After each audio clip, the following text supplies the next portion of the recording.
I'm Elijah Soley. I'm Stephen Corcoran. I'm James LeBron. Tyler Blunt. I'm Patrick Flaherty, and Jake Smith is not able to make it today. We are Team Sanibot. Something that we've noticed is that areas that hold a large population are not clean enough. As you can see in the picture to the left, there's random trash on the ground, the concrete's dirty, and that can cause sewage smells in extremely unkept areas. This can all depreciate the value of real estate due to dirty environments because people would rather live in a clean, newer looking place than a dirty place. This leads me to our solution on the next slide. Our solution is a Roomba-like sanitation robot force. They would pick up trash on the ground. They do deep cleaning on concrete sidewalks. They could also keep track of key data points such as air quality, foot traffic in areas, as well as areas that have constant littering problems. And the benefits of our product include increasing the cleanliness of our cities, also providing a healthier environment, lowering the labor costs needed for people to go around and cleaning up our streets manually, potentially increase the real estate value, and they're able to work round the clock 24/7.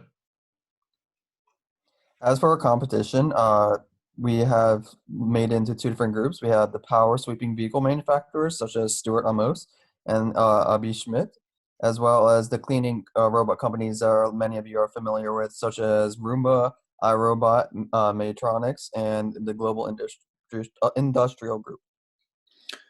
Naturally, there's a lot of people that care about this kind of stuff. Mostly it's people that want to keep their spaces clean. So, of course, we have potential clients or purchasers like property owners and storefront businesses, and then larger areas and people who own those groups. So the public government for public grounds like parks, or private companies like amusement parks or stadiums or malls.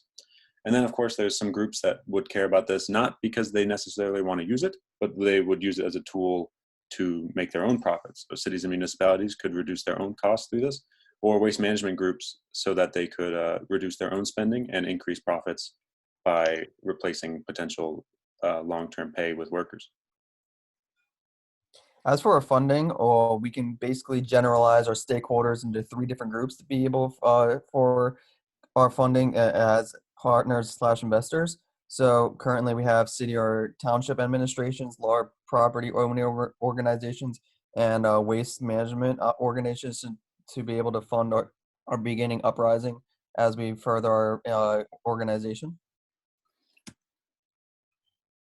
So why would you want to pay for this instead of something else? You definitely want this because of everything that everyone else has already talked about. It's an automated service that's 24/7. There's low risk with the fact that it's rented, so you could try it out before you really want to spend any money on it.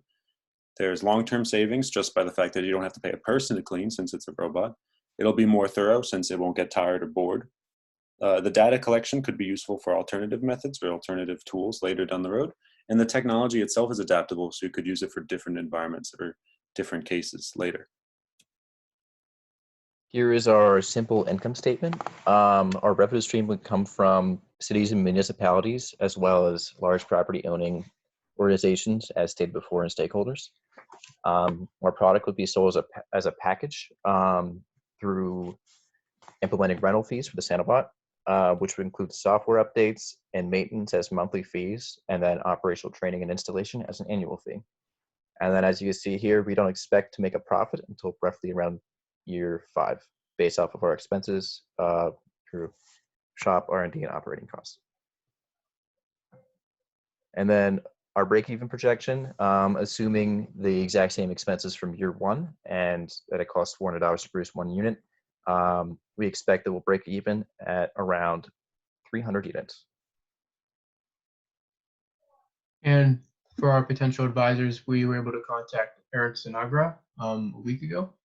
He is the CEO and founder of PathView, which works in sidewalk mapping for people who have disabilities. He has a Master's of Science in Rehabilitation Science and Technology that he was able to get from Pitt.